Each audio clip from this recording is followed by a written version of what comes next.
তো বন্ধুরা দেখুন, আজ আমি আপনাদের সাথে শেয়ার করব চিকেন কষার একটা রেসিপি। তো এখানে দেখুন, চিকেন ধুয়ে লবণ, হলুদ, তেল আর কাগজি লেবু মাখিয়ে রেখে দিয়েছি আধ ঘন্টার উপর। তারপর এখানে কড়াই বসিয়ে দিয়েছি, তেল দিয়ে তেজপাতা, শুকনো লঙ্কা, গোটা জিরে ফোড়ন দিয়েছি অল্প করে চিনি।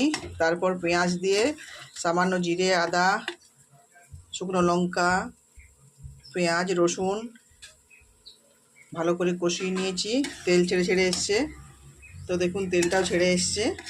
এই যে ডুমো ডুমো করে কাটা যেগুলো দেখছেন, এগুলো কিন্তু আমার গাছের ক্যাপসিকাম। কয়েকটা ক্যাপসিকামও দিয়ে দিয়েছি। মশলাটা কষানো হয়ে গেছে, তেল ছেড়ে এসছে। দেখুন, ডুবডু করে ফুটছে তেলটা, খুব সুন্দর হয়ে গেছে কষানো মশলাটা। এরপর ঢেলে দিচ্ছি চিকেন দিয়ে নেড়ে চেড়ে ভালো করে ঢাকা দিয়ে দিচ্ছি। এরপর দিয়ে দিচ্ছি কেটে ধুয়ে রাখা কয়েকটা আলু দিয়ে ভালো করে মাংসের সাথে কষিয়ে নিচ্ছি।